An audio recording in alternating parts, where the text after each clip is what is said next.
Hello दोस्तों, कैसे हैं आप लोग। उम्मीद करता हूँ अच्छे होंगे। मैं सुभाष अग्रही एक बार फिर से अपने YouTube channel maths by Mahakal में आप सबका स्वागत करता हूँ। दोस्तों, जैसा कि आप जानते हैं, हमने लास्ट लेक्चर में सेंट्रॉइड के बारे में पढ़ा था। तो अब हम अपनी क्लासेस को प्रोसीड करते हुए आज हम इन सेंटर और एक्स सेंटर दोनों टॉपिक्स को खत्म करने की कोशिश करेंगे। ठीक है, तो हम शुरुआत करते हैं इन सेंटर। ठीक है दोस्तों, तो इन सेंटर पे अगर मैं बात करूँ तो इन सेंटर क्या होता है। देखिए दोस्तों, आप लोग ट्रायंगल समझ चुके हैं। ट्रायंगल में 3 एंगल्स होते हैं। तो इन सेंटर एग्जैक्टली होता है जो उन एंगल्स के बाइसेक्टर्स का इंटरसेक्शन पॉइंट होता है, उसको हम बोलते हैं इन सेंटर। देखिए मैं क्या कहना चाहता हूँ। ठीक है, देखिए दोस्तों, एक मिनट।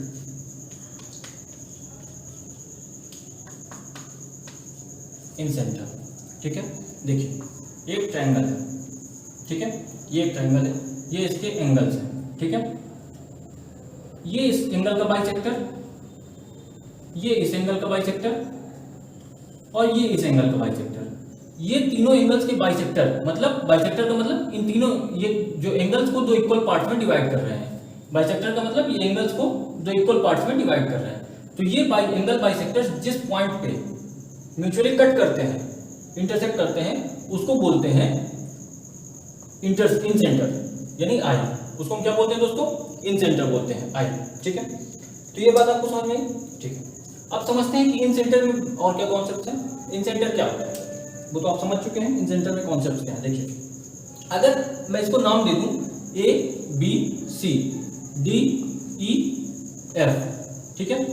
अब दोस्तों मैं आपसे पूछूं कि triangle A I B, triangle अगर पूरे एरिया को निकालना है तो मैं उसको क्या 3 पार्ट्स में डिवाइड कर सकता हूं? Triangle A I B, triangle B I C and triangle A I C. समझ पा रहे हैं?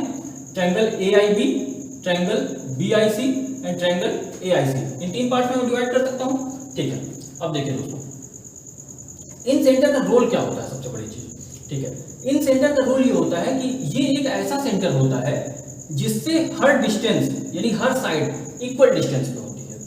यानी अगर हम इस पॉइंट से इस लाइन पे एक परपेंडिकुलर डालें, इस पॉइंट से इस लाइन पे एक परपेंडिकुलर डालें, तो उतनी ही डिस्टेंस होगी जितनी डिस्टेंस इस लाइन से, सॉरी इस पॉइंट से इस साइड पे परपेंडिकुलर डालने पे होगी। उतनी ही डिस्टेंस इस पॉइंट से इस साइड पे परपेंडिकुलर डालने पे होगी।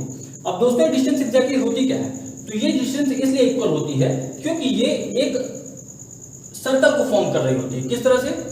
इन पॉइंट से होता हुआ एक सर्कल जा रहा होता है दोस्तों। इन पॉइंट से होता हुआ एक सर्कल जा रहा होता है। ये जो मैंने परपेंडिकुलर लाइंस खींची हुई हैं, इन पॉइंट से होता हुआ एक सर्कल जा रहा होता है। इस सर्कल को क्या बोलते हैं दोस्तों? इन सर्कल। क्या बोलते हैं दोस्तों? इन सर्कल बोलते हैं इसको। इसको क्या बोलते हैं? इस सर्कल को इन सर्कल बोलते हैं। ठीक है दोस्तों, अब देखो ये इन सर्कल हो गया। अब देखो, जब ये इन सर्कल हो गया और ये हो गया सेंटर इस सर्कल का, इस इन सर्कल का सेंटर हो गया इन सेंटर, और ये इन सर्कल हो गया, तो ये क्या हो गई? ये परपेंडिकुलर डिस्टेंस, ये हो गई दोस्तों radius.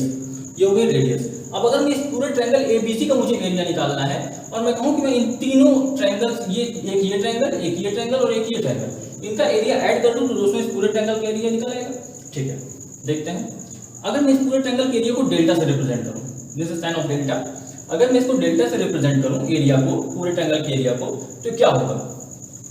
Area of triangle A I C A I B plus area of triangle B I C plus area of triangle A I C. समझ में आ रही बात? This triangle plus this triangle plus this triangle is equal to total area of the triangle. ठीक है दोस्तों, समझ में आ रही बात? ठीक है, अब देखो इस ट्रायंगल का एरिया क्या होगा? ए आई बी को हम पकड़ते हैं, तो ये इसका बेस हो गया। पहले आप मुझे बताइए एरिया का, ट्रायंगल के एरिया का फॉर्मूला क्या होता है? तो ट्रायंगल के एरिया का फॉर्मूला क्या होता है दोस्तों? ट्रायंगल के एरिया का फॉर्मूला होता है 1/2 base into height. 1/2 base into height होता है फॉर्मूला। अब देखिए दोस्तों, इस ट्रायंगल के लिए ए आई बी के लिए ये ए बी बेस हो गया, ए बी बेस हो गया, और इसकी हाइट क्या होगी? जो इस पे परपेंडिकुलर डिस्टेंस है यानी आर। हाइट क्या हो गई? ये जो इस पे परपेंडिकुलर डिस्टेंस है यानी आर। इसी तरीके इसमें क्या हाइट हो गई? यानी आर, क्योंकि आर तो तीनों तरफ इक्वल होगी, हर साइड के लिए इक्वल होगी। ठीक है, तो इनका एरिया क्या हो जाएगा? 1/2 इंटू ये base A B into R plus 1/2 into B C into R plus 1/2 into A C into R. ठीक है दोस्तों, इधर से मैं इधर आता हूँ, इधर प्रोसीड करता हूँ इसी चीज को। ठीक है, तो टोटल ट्रायंगल का area delta is equal to 1/2 R में यहाँ से पूरे से कॉमन ले लेता हूँ। ठीक है दोस्तों, 1/2 आर में पूरे से कॉमन ले लेता हूँ, बचेगा क्या ब्रैकेट में, A B plus B C plus A C. ठीक है दोस्तों, ये बचेगा।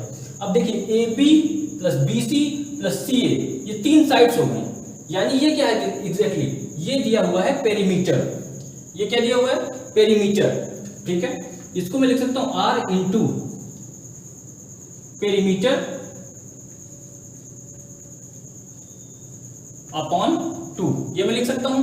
अब पेरीमीटर अपॉन 2 का मतलब सेमी पेरीमीटर, पेरीमीटर अपॉन 2 का मतलब सेमी पेरीमीटर मतलब अर्ध परिमाप। अब इस अर्ध परिमाप या सेमी पेरीमीटर को किससे डिनोट करते हैं, इसको डिनोट करते हैं दोस्तों एस से। इधर लिख देता हूं, इसको डिनोट करते हैं, सेमी पेरीमीटर को एस से डिनोट करते हैं। यानी इस पेरीमीटर अपॉन 2 की जगह मैं क्या लिख सकता हूं, एस लिख सकता हूं, R into S, delta is equal to R into S. दोस्तों ये आपने एक बहुत ही इंपॉर्टेंट फॉर्मूला डिराइव कर लिया। इसमें किस तरह से आपसे क्वेश्चन पूछ सकता है, इसमें क्वेश्चन दोस्तों इस तरह से पूछ सकता है, ये आपने एक बहुत इंपॉर्टेंट फॉर्मूला डिराइव कर लिया, इसको आप लोग नोट कर लीजिए अपनी कॉपी में। ठीक है, आप लोग स्क्रीनशॉट ले लीजिए और नोट कर लीजिए। ठीक है, मुझे लगता है आपने स्क्रीनशॉट ले लिया होगा, मैं आगे बढ़ता हूँ, क्वेश्चन समझाता हूँ। देखो दोस्तों, जैसे क्वेश्चन दिया हुआ है कि ये एक ट्रायंगल है। ठीक है, ये एक ट्रायंगल है। अब इस ट्रायंगल की साइड्स दी हुई हैं ए बी सी, इस ट्रायंगल की साइड्स दी हुई हैं 5 6 7। ठीक है, ये इसकी साइड्स दी हुई हैं। अब आपसे पूछ ले कि इस ट्रायंगल के इन सर्कल का एरिया क्या होगा। ये केवल इतना दिया हुआ है कि ये 5 है, ये 6 है, 7 है, इसमें पूछ ले इस ट्रायंगल के इन सर्कल का एरिया क्या होगा। तो मैं आपको एक केवल आउटलाइन दिए दे रहा हूँ, बाकी सॉल्व आपको इस क्वेश्चन को खुद से करना है। क्यों, देखिए अभी हमने डिराइव किया क्या, डेल्टा इज इक्वल टू मतलब डेल्टा वाला एरिया आर इंटू एस। देखो दोस्तों, आज सुबह की क्लास में मैंने बताया था कि जब किसी ट्रायंगल की तीनों साइड्स दी हुई हो तो एरिया निकालने का फॉर्मूला क्या होता है, हीरोज फॉर्मूला। मैंने लिखा था हीरोज फॉर्मूला क्या होता है, हीरोज फॉर्मूला ब्रैकेट के अंदर एस माइनस ए, बोलिए S minus B S minus C. ठीक है दोस्तों, ये मैंने हीरोज फॉर्मूला लिखा था किसी भी ट्रायंगल का जब उसकी तीनों साइड्स दी हुई हो। यहाँ पे एस सेमी पेरीमीटर है, ए साइड है, बी साइड है और सी बी साइड है। ठीक है, ठीक है, तो इससे हम क्या करेंगे, इस ट्रायंगल का एरिया निकाल लेंगे, हमें ये पता चल जाएगा। ठीक है, सेमी पेरीमीटर हमें ये पता चल जाएगा, इससे हम वैल्यू रख के आर निकाल लेंगे। जब दोस्तों हम आर निकाल लेंगे तो हमें इन सर्कल का एरिया निकालना है। तो इन सर्कल के एरिया का फॉर्मूला क्या होगा, देखिए दोस्तों, एरिया सर्कल के एरिया का फॉर्मूला क्या होता है, पाई आर स्क्वायर। तो जब हम यहाँ से आर फाइंड कर लेंगे तो उसकी हम वैल्यू यहाँ पे रख देंगे और आंसर निकाल लेंगे। ठीक है दोस्तों, आप इसको सॉल्व करने की सॉल्व करने की कोशिश कीजिएगा। अगर नहीं होता है तो आप कमेंट बॉक्स में मेरे से पूछ लीजिएगा, मैं बता दूंगा। ठीक है, ओके दोस्तों, आगे बढ़ते हैं। ठीक है दोस्तों, तो ये चीज आप लोगों को समझ में आ गई होगी, मैं समझता हूँ। ठीक है, अब हम इन सेंटर पे नई चीज पढ़ते हैं। ठीक है, इन सेंटर पे दूसरी चीज पढ़ते हैं। देखिए दोस्तों, जैसे ये एक ट्रायंगल है। ठीक है दोस्तों, ए बी सी। ठीक है, ये एक ट्रायंगल है। इस पे मैंने क्या किया, एंगल बाइसेक्टर्स खींचे, एंगल बाइसेक्टर्स खींचे। इधर से भी मैंने एक एंगल बाइसेक्टर खींच दिया, और ये थोड़ा सा ये इधर से होके जाएगा यहाँ से। ठीक है, इधर से मैंने एंगल बाइसेक्टर खींच दिया, इसको मैंने इस पॉइंट को नाम इन सेंटर दे दिया। ठीक है, अब मुझे दे दिया कि ये एंगल जो है ये 50 डिग्री है। मुझे ये दे दिया कि ये एंगल 50 डिग्री है। आप बताओ इस एंगल की वैल्यू, एंगल BIC की वैल्यू बताओ। तो आप कैसे निकालोगे, तो मैं सिंपल आपको इन सेंटर के केस में बता देना चाहूंगा। मैं अभी जब एक सेंटर बताऊंगा तो उसमें बताऊंगा, इन सेंटर केस में बता देना चाहूंगा कि इस एंगल BIC की वैल्यू क्या होती है। इस एंगल BIC, ये जो BIC एंगल बन रहा है इसकी वैल्यू क्या होती है। तो BIC के अपोजिट एंगल कौन सा है, ये एंगल A। BIC के अपोजिट एंगल कौन सा है, एंगल A। तो इसकी वैल्यू होती है 90 degree plus angle A upon 2। यानी कितनी हो जाएगी इस क्वेश्चन के पर्सपेक्टिव में, 90 degree plus 50 upon 2 is equal to 1115 degree. समझ में आया दोस्तों, ये प्रीलिम्स में CHSL में CJ में पूछा गया है। मेंस में भी कभी कभार पूछ लिया जाता है, मेंस में उतना नहीं पूछा जाता। ठीक है, इसी तरीके से अगर आपको ये एंगल निकालना हो, ये एंगल आपको निकालना हो, ये एंगल कितना होगा, तो आपको ये दे सकता है ना, तो भी आप निकाल लोगे, कोई दिक्कत नहीं। अपोजिट एंगल है 90 प्लस आप लगाओगे और आंसर आपको पता चल जाएगा। ठीक है दोस्तों, मैं नया कॉन्सेप्ट आपको बता। देखिए दोस्तों, ये एक ट्रायंगल है, ये एक ट्रायंगल है, ठीक है, ABC, ठीक है।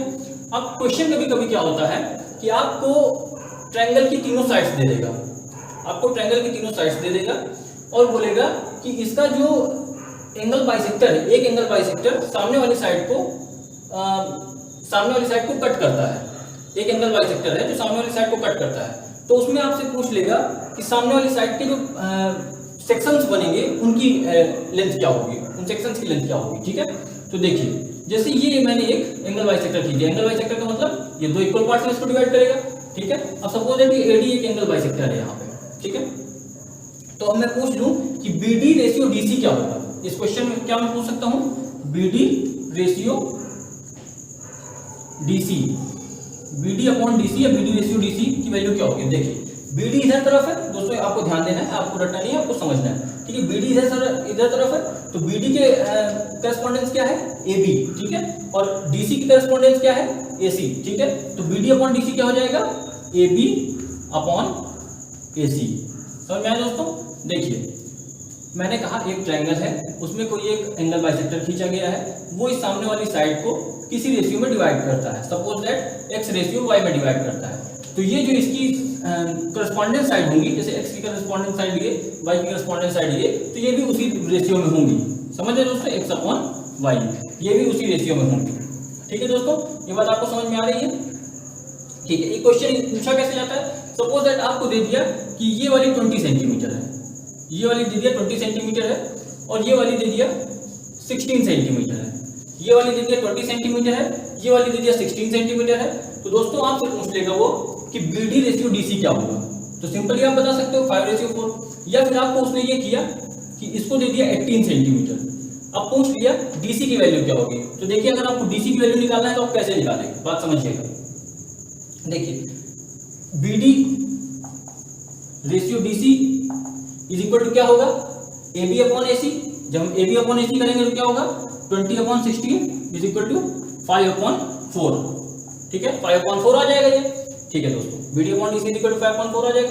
अब देखिए टोटल BC की वैल्यू कितनी है, 18 सेंटीमीटर, बट इसमें BD प्लस DC करेंगे, देखिए टोटल BC की वैल्यू कितनी है 18 सेंटीमीटर, और BD अपॉन DC आया है 5:4। तो देखिए 5 + 4 कितना होता है, 9 होता है, 9 2 18 होता है, तो यानी BD की वैल्यू कितनी आ जाएगी, 9 2 18 होता है, तो BD की वैल्यू क्या आ जाएगी, 5 × 2 10 सेंटीमीटर, और इससे DC की वैल्यू क्या आ जाएगी, 4 × 2 8 सेंटीमीटर। तो इससे आप BD और DC दोनों की वैल्यू इस क्वेश्चन में निकाल पाएंगे। मुझे लगता है ये आपको क्वेश्चन समझ में आया होगा और ये थ्योरम भी आपको समझ में आई होगी। ठीक है, मैं आगे प्रोसीड करता हूँ। ठीक है दोस्तों, देखिए जैसे ये एक ट्रायंगल है, ये एक ट्रायंगल है ABC, ठीक है दोस्तों, ट्रायंगल है ABC, ठीक है। इसमें एक एंगल बाइसेक्टर है, अभी तक मैं बार बार इसको ले रहा हूँ, अब इस बार ऐसे ले लेता हूँ ताकि आपको भी थोड़ा सा क्लियर रहे कि नहीं सर एक ही एंगल बाइसेक्टर ले रहा है तो ये चीज ना आपको जाए। एंगल बाइसेक्टर है तो ऑब्वियसली इसको दो इक्वल पार्ट्स में डिवाइड करेगा, ठीक है। अब देखिए मैंने एक ही एंगल बाइसेक्टर ले लिया, अब सपोज दैट यहाँ पे कहीं पे इन सेंटर है इसका, यहाँ पे कहीं पे मैं मान लेता हूँ इन सेंटर है इसका। तो कई दफा क्या होता है, अगर मान लीजिए ये BE है, ये BE है एंगल बाइसेक्टर, ये BE है, तो कई दफा पूछ लेता है कि BI रेशियो IE क्या होगा, BI रेशियो IE क्या होता है। तो मैं सिंपल सी भाषा में आपको लर्न करवा देता हूँ कि BI रेशियो IE क्या होगा। ठीक है, देखिए BI रेशियो IE क्या होगा, समझिएगा BI रेशियो IE क्या होगा। देखिए BI ऊपर की ओर है, BI वर्टेक्स की तरफ है, BI जो है वर्टेक्स की तरफ है, तो वर्टेक्स से जुड़ी हुई दो साइड्स कौन सी हैं, वर्टेक्स से जुड़ी हुई दो साइड्स कौन सी हैं, उनको सम कर दीजिए, यानी AB plus BC, AB plus BC, ठीक है। अब ये IE इस लाइन की तरफ है, इस साइड की तरफ है, IE इस साइड की तरफ है, तो अपॉन में AC, समझ रहे हैं। BI रेशियो IE आपको निकालना है, तो BI वर्टेक्स की तरफ है, तो वर्टेक्स से जुड़ी हुई जो दो साइड्स हैं उनको ऐड कर देना है, ठीक है, AB प्लस BC। अब IE इस साइड की तरफ है, IE इस साइड की तरफ है, तो इसमें आपको साइड को ले लेना है अपॉन AC। ये आपका एक रिजल्ट है इसको आप लोग नोट कर लीजिए। अब ये किसी भी तरफ हो सकता है। सपोज दैट यहाँ से मैंने एक ये एंगल बाइसेक्टर खींच दिया, मैंने एक ये एंगल बाइसेक्टर खींच दिया, मैंने इसको एडी नाम दे दिया, तो क्या हो जाएगा, तो मैं सपोज दैट लिखूं ए आई अपॉन आई डी, तो इसकी वैल्यू क्या हो जाएगी, A B plus A C, A B plus A C upon B C, A B plus A C upon B C. तो ये रिजल्ट है, इनको आप नोट कर लीजिए, नोट डाउन कर लीजिए अपनी कॉपी में और इनको अच्छे से दिमाग में बैठाने की कोशिश कीजिए। जैसे मैंने समझाया वैसे समझने की कोशिश कीजिए, इजी रहेगा। देखिए तो ये रहा हमारे इन सेंटर के अबाउट में कुछ चीजें, ठीक है। अभी ऐसा नहीं कि इन सेंटर खत्म हो गया, अभी इन सेंटर को हम equilateral triangles, right angle triangles और आइसोसेलेस ट्रायंगल के पर्सपेक्टिव में हम इसको डिफाइन कर सकते हैं, उसके पर्सपेक्टिव चीजों को हम डिफाइन कर सकते हैं, बट वो हम तब करेंगे जब हम सारे ट्रायंगल्स को एक साथ पढ़ रहे होंगे, तब हम इन चीजों को करेंगे, ठीक है। अभी तक के लिए यही तो ठीक है। हम लोगों ने दोस्तों इन सेंटर के बारे में सारा कुछ पढ़ लिया, ठीक है। इन सेंटर हमने सारा कुछ क्लियर कर लिया। अब हम दोस्तों बात करेंगे एक्स सेंटर के बारे में। किसके बारे में, एक्स सेंटर के बारे में। तो अब मैं बता देता हूँ आपको एक्स सेंटर क्या होता है, ठीक है। मैं इसको आपके फिगर के थ्रू समझाता हूँ, आपको थोड़ा सा दिक्कत होगी समझने में, ठीक है। अब सपोज दैट ये एक ट्रायंगल है ए बी सी, ये एक ट्रायंगल है, ठीक है। मैंने क्या किया, इस ए बी साइड को थोड़ा सा आगे बढ़ा लिया। ऐसे ही मैंने क्या किया, इस ए सी साइड को थोड़ा सा आगे बढ़ा लिया। अब ये क्या है, ये एक्स एंगल ए बी है, ये क्या है, ये एक्स एंगल सी है, सॉरी ये एक्स एंगल बी है, ये एक्स एंगल सी है, ठीक है। अब मैंने इन एक्स एंगल्स के बाइसेक्टर खींच दिए। क्या किया मैंने, इन एक्स एंगल्स के एंगल बाइसेक्टर खींच दिए, ठीक है। तो ये किसी पॉइंट पे कट करेंगे। जब मैंने इन एक्स एंगल्स के एंगल बाइसेक्टर खींच दिए तो ये किसी पॉइंट पे कट करेंगे। इस कट पॉइंट को हम क्या कहते हैं, इस कट पॉइंट को दोस्तों हम कहते हैं एक्स सेंटर। इसको हम एग्जैक्टली सिंपली ओ से दिखा देते हैं, बट इसके लिए कोई स्पेशल नहीं है, हम इसको ओ से दिखा देते हैं, ठीक है। तो इन एक्स एंगल्स के एंगल बाइसेक्टर जहां पे कट कर रहे हैं उस पॉइंट को हम कहते हैं एक्स सेंटर, ठीक है। अब देखो तो देखिए ये क्या था, ये एक्स सेंटर हो गया। आपको समझ में आई बात, एक्स सेंटर क्या हुआ। अब देखिए इस एक्स सेंटर की मैं आपको एक प्रॉपर्टी बताता हूँ, क्या होती है इसकी प्रॉपर्टी। अगर इस एक्स सेंटर को मैं इस वर्टेक्स ए से मिला दूं, अगर मैं इस एक्स सेंटर ओ को इस वर्टेक्स ए से मिला दूं, जो कि इंटरनल एंगल बाइसेक्टर है, जो कि देखिए अगर मैं इस एक्स सेंटर ओ को इस वर्टेक्स ए से मिला दूं, तो ये जो लाइन बनेगी ये क्या होगी, ये एंगल ए की इंटरनल एंगल बाइसेक्टर होगी। ये लाइन क्या होगी दोस्तों, ये एंगल ए की इंटरनल एंगल बाइसेक्टर होगी। मुझे लगता है आपको समझ में आ रहा होगा, ये इंटरनल एंगल बाइसेक्टर होगी, ठीक है दोस्तों। अब देखिए, अब दोस्तों अगर एक्स सेंटर है तो एक्स रेडियस भी होगी और एक्स सर्कल भी होगा, ठीक है। मैं थोड़ा सा सुविधा के लिए नाम दे देता हूँ, ठीक है। अगर ये ए है तो इसके सामने वाली साइड को नाम दे देता हूँ मैं ए, अगर ये सी है तो इसके सामने वाली साइड को नाम देता हूँ सी, और ये बी है तो इसके सामने वाली साइड को नाम देता हूँ बी, ठीक है। अब देखिए, अब यहां से एक सर्कल होके जा रहा होता है। कैसे होके जा रहा होता है, इन लाइंस को टच करता हुआ कुछ ऐसा करके एक सर्कल बन रहा होता है, ठीक है। उस सर्कल को हम बोलते हैं एक्स सर्कल, जो इन तीनों लाइंस को टच कर रहा होता है एक्सटर्नली। इन तीनों लाइंस को जो एक्सटर्नली सर्कल टच कर रहा होता है, इस ओ एक्स सेंटर को सेंटर मान के उस सर्कल को हम बोलते हैं एक्स सर्कल, ठीक है। उस सर्कल को हम क्या बोलते हैं, एक्स सर्कल, ठीक है। अब इस एक्स सेंटर से जो यहाँ पे परपेंडिकुलर डाला गया होता है, इस एक्स सेंटर से जो सामने वाली साइड पे, इस एक्स सेंटर से जो अपोजिट साइड पे परपेंडिकुलर डाला गया होता है, जो परपेंडिकुलर डाला गया होता है उसको हम क्या बोलते हैं दोस्तों, रेडियस बोलते हैं। जो इस एक्स सेंटर से सामने वाली साइड या पर बोल दीजिए अपोजिट साइड पे परपेंडिकुलर डाला गया होता है, उसको हम क्या बोलते हैं दोस्तों, उसको एक्स रेडियस बोलते हैं। वो इस एक्स सर्कल की रेडियस होती है, ठीक है। अब एक्स रेडियस है तो ऑब्वियसली हमसे पूछा जाएगा कि आखिर इस रेडियस को निकालेंगे कैसे, ठीक है। इस रेडियस को निकालेंगे कैसे, तो अभी मैंने आपको बताया था इन सेंटर के केस में। दोस्तों मैं इन सेंटर के केस में अभी बता रहा हूँ, थोड़ी देर पहले मैंने बताया था R is equal to delta upon S. ये मैंने आपको बताया था इन सेंटर के केस में R is equal to delta upon S.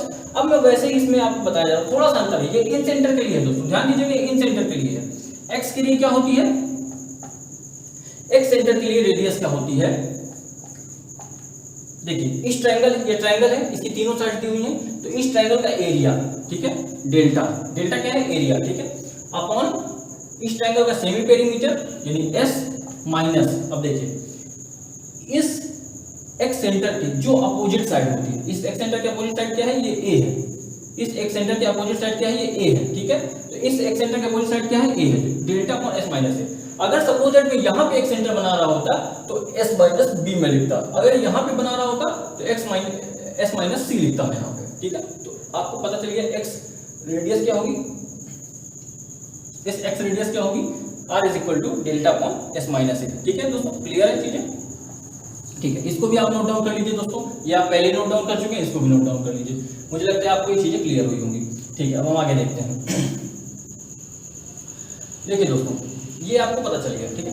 अब सपोज दैट क्या दिया एक क्वेश्चन में, आपको ये वाला एंगल दे दिया, सॉरी ये वाला भी एंगल आपको नहीं दिया उसने आपको ये वाला एंगल भी नहीं दिया, उसने आपको ये वाला एंगल दे दिया, उसने आपको ये वाला एंगल दे दिया, उसने कहा कि ये एंगल है 250 डिग्री, उसने कहा कि ये एंगल है 250 डिग्री, तो आप ये एंगल कितना होगा ये बताओ। उसने ये भी नहीं कहा कि ये एंगल कितना होगा, उसने आपसे ये कह दिया कि ये एंगल कितना होगा ये बताओ, यानी ये जो एंगल BAD है ये कितना होगा ये बताओ। यहाँ पे अगर कोई पॉइंट डी है तो एंगल BAD कितना होगा ये बताओ। मैंने ये क्वेश्चन रख दिया है कि अगर ये एंगल, ये जो एक्स एंगल है ये 250 डिग्री है, ये जो बड़ा वाला एंगल है ये 250 डिग्री है, तो आपको बताना है फाइंड एंगल BAD को आपको फाइंड करना है, ठीक है। कैसे फाइंड करेंगे देखिए, तो ये फाइंड करने से पहले मैं आपको कुछ चीजें बता देता हूँ, क्या बताने वाला हूँ देखिए ध्यान से। देखिए दोस्तों अगर देखिए ये एंगल जो भी होगा, ठीक है, अगर मुझे ये एंगल निकालना होता, अगर दोस्तों मुझे ये एंगल निकालना होता, ठीक है, अगर कोई एंगल दिया होता और मुझे ये एंगल निकालना होता, यानी मुझे BOC निकालना होता, तो इसमें एक आप थोड़ा सा लर्न कर लीजिए कि angle BOC is equal to होता है, लर्न क्या करना है समझ लीजिए, एंगल BOC क्या होता है 90 माइनस एंगल A, ये जो इंटरनल एंगल है BAC बोल दीजिए, A बोल दीजिए, angle BOC is equal to 90 minus angle A, ठीक है, क्या समझे आप, angle BOC is equal to 90 minus angle A।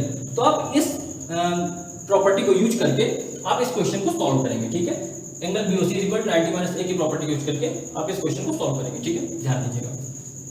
मैंने कहा ये एंगल आप निकाल सकते हैं अगर ये पता हो, तो अगर आपको ये पता हो तो आप इस एंगल को भी निकाल सकते हैं, ठीक है, हम इसी प्रॉपर्टी को भी यूज करने वाले हैं, आप लोग ध्यान से देखिएगा। अगर ये एंगल 250 डिग्री है, ये इतना 250 डिग्री है, तो टोटल सर्कल कितना होता है दोस्तों 360 डिग्री का होता है, ध्यान दीजिएगा हमेशा टोटल सर्कल जो होता है वो कितने का होता है 360 डिग्री का होता है। तो अगर दोस्तों ये एंगल 250 डिग्री का है तो ये एंगल कितने का बचेगा दोस्तों, ये एंगल बचेगा 110 डिग्री का, ये पूरे एंगल की बात कर रहा हूं, ये एंगल कितने का बचेगा 110 डिग्री का, क्योंकि पूरा 360 डिग्री का होता है, ये 250 है तो ये 110 डिग्री बचेगा दोस्तों, ठीक है। अब देखिए अगर ये 110 डिग्री का बचेगा तो मैं पूरा एंगल A निकाल लेता हूं पहले, क्योंकि मेरे पास फॉर्मूला यही है, तो मैं पूरा एंगल A निकाल लेता हूं। तो BOC मेरे पास कितना है, देखिए इस फॉर्मूले में रखेंगे हम 110 degree, BOC is equal to 110 degree, ठीक है, is equal to 90 minus angle A, 90 minus angle A, ठीक है। अब यहां से मैं एंगल A की वैल्यू निकाल लूंगा, तो एंगल A की वैल्यू दोस्तों कितनी आ जाएगी,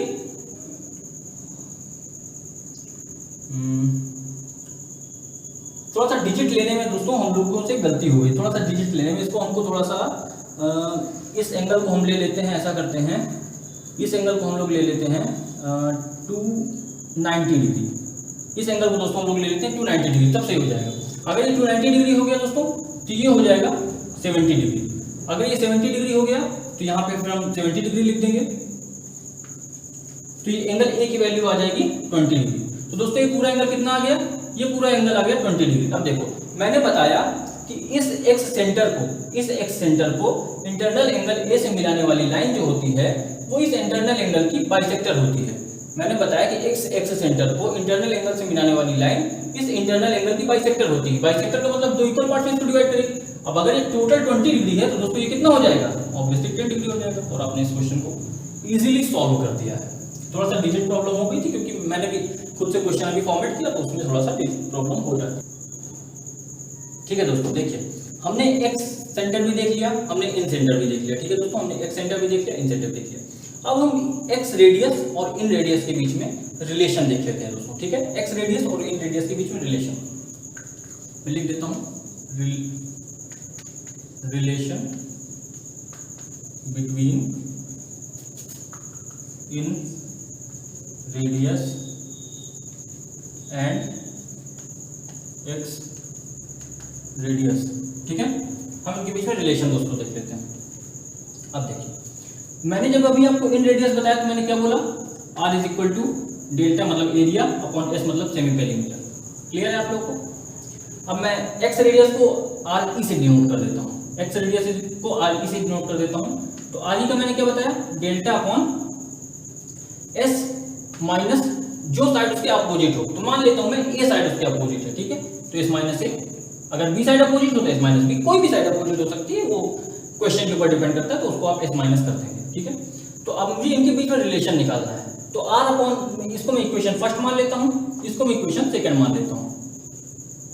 आगे मैं इधर प्रोसीड करता हूँ, equation first upon equation second, मतलब फर्स्ट को मैं सेकंड से डिवाइड कर देता हूँ। तो क्या आएगा दोस्तों, r upon r e is equal to delta upon s upon delta upon s minus a। एक मिनट में लिख देता हूँ, एक मिनट में, delta upon s minus a। ठीक है, ये डेल्टा से डेल्टा कट जाएगा, इज इक्वल टू आ जाएगा s minus a upon s।